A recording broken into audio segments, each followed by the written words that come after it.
Hello everyone, welcome back to Glitz and Glitter. So today I was again reminded of a technique by Nyanika did it a while ago. I went through her channel, she's got some beautiful blooms.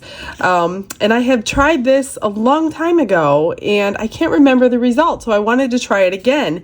And what she did was a kind of like what I do on a geode pour, and she put a mica powder around the edge, and that's kind of like what your backing is going to be, and that was pulled in because your edge is usually what's clear. So I'm going to try it. I can't remember the outcome like I said, so I'm going to do it, and then you do your bloom as normal. This time I got this out. Sorry if you hear a lot of noises. I do want to say for the next 3 videos, you're probably going to hear a lot of construction. My windows are finally being replaced and my doors after Hurricane Ian. So we had to wait this long for our windows and doors to arrive. So you will hear background noise for the next 3 days. So I'm going to mix up. This is like a trinket tray. This thing holds about 6 ounces when it's full. So I'm going to do like 5 just so I could split some of these because I don't want to fill it all the way up. And I'm going to use the Fast Cure by Let's Resin, and I'm going to get all the bubbles out like I normally do, heat it up to around 33 degrees, get my piping bag. You know the whole story, guys.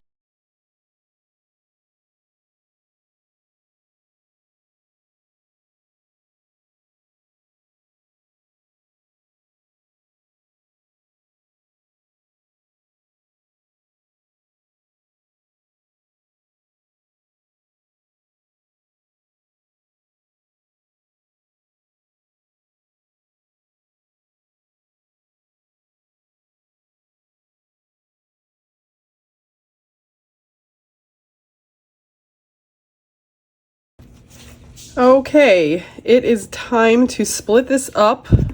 Move this out of the way. It's best to get your bubbles out of your resin, you guys, before you pour a bloom. This one's going to be the white, or the purple. The white. This is going to be the purple for the edging. I think I want about 1 ounce. This will be for our white for the petals. And this will be the clear for the rest of it that we're going to push kind of like a got a bubble in there, like a geode. What am I trying to say here? I can't talk and do things at the same time very easily. I don't know if you've noticed that, but I've noticed that. All right.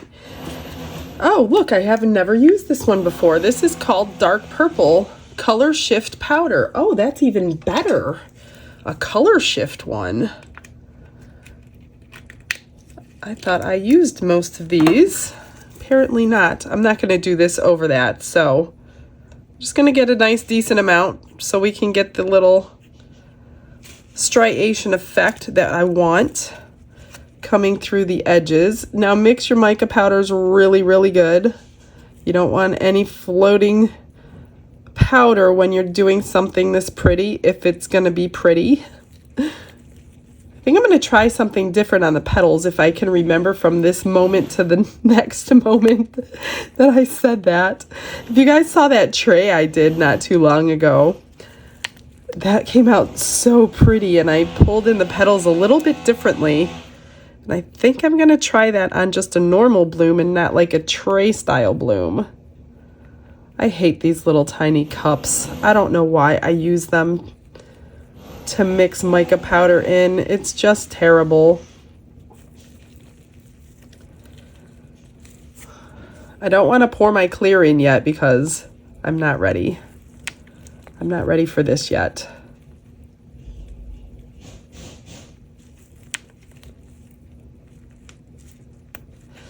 All right, let's get our white mixed up. Now I did like the way my petals came out when I added a little bit of mica powder to the white.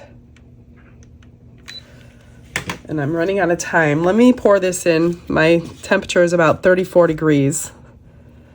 I'm going to pour this in this edge first to make sure that's purple, and then go up over the edge with it.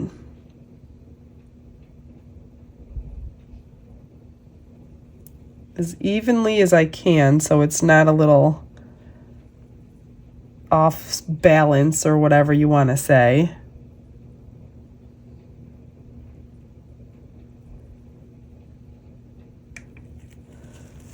don't want that there. Don't let any mistakes happen. That's the side that we're going to see. Okay. Now, let me just scrape this out. Might as well use it.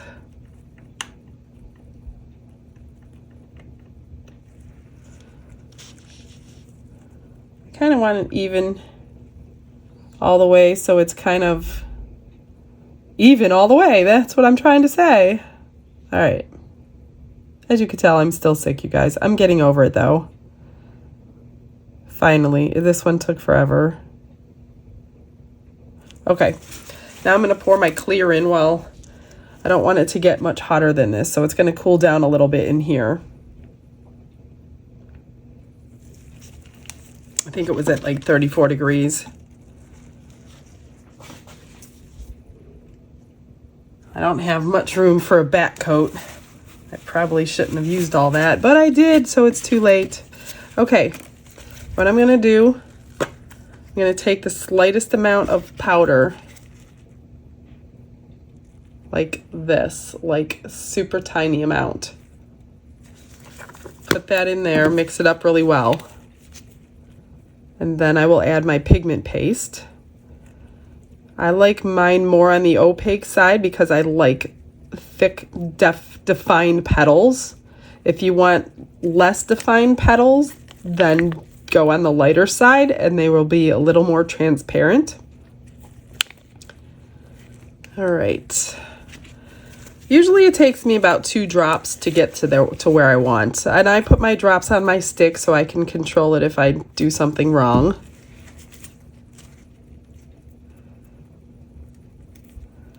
I will get the bubbles off. I should not have filled that so much. So this may be a clear backed tray, which I don't do very often, but honestly, that's the whole point. I'm putting the purple in there because that's going to take care of kind of the backing color. So that might be a happy accident. They happen every so often. And I'm going to pipe it. I like to pipe mine. I just feel like I have more control than dumping it out of this little cup. And I can control the size of the line. That looks pretty good. So let me get rid of some of these bubbles in here before I start. I will use a lighter. Last time I did kind of screw up my last little mold there.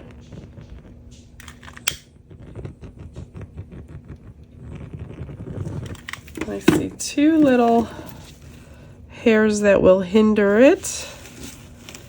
That one there, there. Okay. I don't like to put centers in mine, so I'm not going to be putting any kind of shell or glitter or crushed anything. All right, I'm going to put this into the cup. Are we ready to pipe? I think I am. I'm just going to do it the way I always do it. Sorry, guys. My dogs are going nuts with those people out there.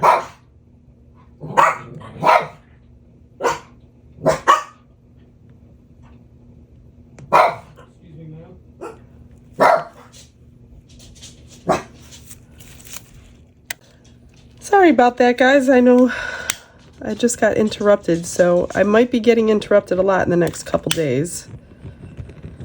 I'm just trying not to get interrupted while I'm like recording something like this. Oh, you know what? Now that I did this haphazard, I don't think I could do the petals the way I wanted to do them. I'm going to put this white back in here because I do want to, I might add, I don't know what I'm going to do. So let me get these drawn in and see what happens.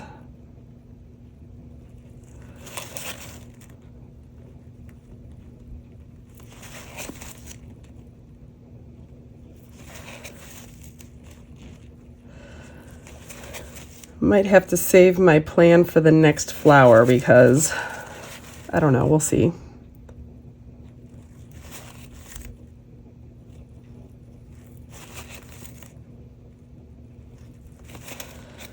What I wanted to do, let me get this swirled in the center here. What I wanted to do was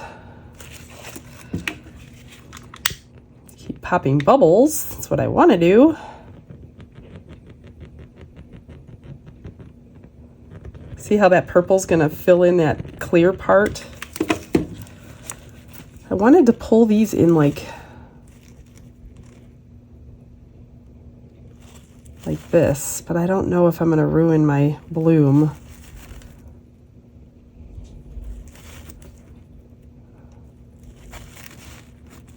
I don't know. Let's try it. What's the worst that can happen?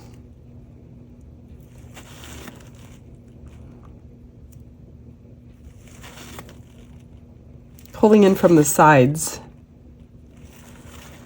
because I like the way it came out of my tray, but this is not a tray, so I don't know if I'm messing up my petals or not. I could be. That would be terrible.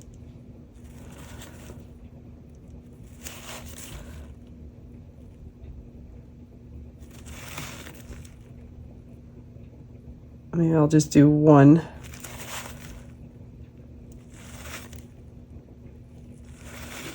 I don't know. If you didn't see the tray video, you should go back and watch it. It was really pretty. I think one of my best blooms ever. Well, I don't know, guys. We shall see what happens. I don't think I'm going to use the white for the green because I don't have any clear areas to put the green. I don't know why these perfect holes show up sometimes, but I don't like them. Okay, see you on Demold. I'm back, guys. I just remembered a comment that I had the other day, and I told her I would do it on video when I had some clear left over. She was wondering the difference between these three of my glitters: Rainbow Shimmer, Seriously Shimmery, and Shimmer. I know you can't see the difference on eBay. It's very difficult. The description on eBay, though, does tell you what to expect when you get these. But I told her that I would put them in some clear resin next time I had clear resin, and the next time is right now. So I split it into three, what was left in my cup. So you can also watch that bloom in the background while we're doing this. So the first one, Rainbow Shimmer, basically speaks for itself. It has shimmer to it, which they all do, but this one has all the colors of the rainbow. So I'm just gonna put a whole bunch in here, and we'll make keychains and pendants with these today. That way you can hopefully see them when they're finished. So I know you probably can't see them, but the Rainbow Shimmer is exactly what its name says. It's got all the colors of the rainbow. And I'm trying not to spray that bloom with alcohol while I do these. Don't want to mess it up. I hope you can see the differences in these when they're done. But that is this one. And without looking at them, I can't remember which is the one that had blues and greens and which one. So I will tell you now as I'm mixing them. Okay, the next one I need to get another mold out. Let's do this mold. Seriously Shimmery. Okay, this one has purples and greens. Okay, so this one is the purples and the greens only. So I will put a bunch in here. Don't know, can you see it on the surface? The purples and the greens. Maybe a tiny hint of blue, but it's definitely not all the colors of the rainbow. Yeah, I do see hints of blue.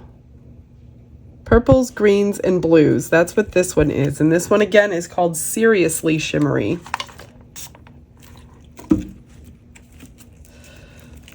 So I will have some extras for you today.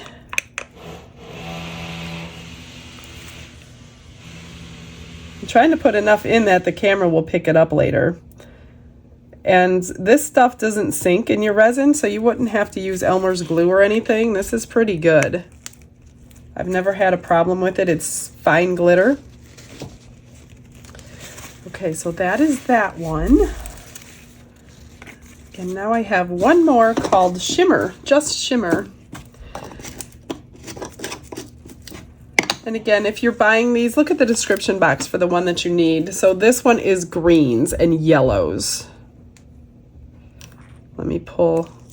I'll put a bunch in here so you could kind of see it glistening on the surface. So this is greens and yellows. Let me make sure there's nothing else in here. Mostly greens. A little bit of yellows.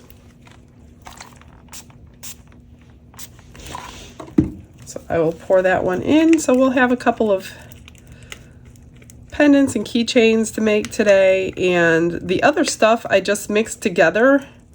I mixed the rest of the mica and then the white and marbled it, so that should be pretty. And I got 2 out of that one. This one I'm not sure I have enough, so I will be filling it with UV resin when it's cured. If you don't have enough, just do the rest with UV resin when you're finishing them off. Hopefully you'll be able to see the differences. I don't know if you can in there or not. Let me just bring you down. So that is the rainbow shimmer.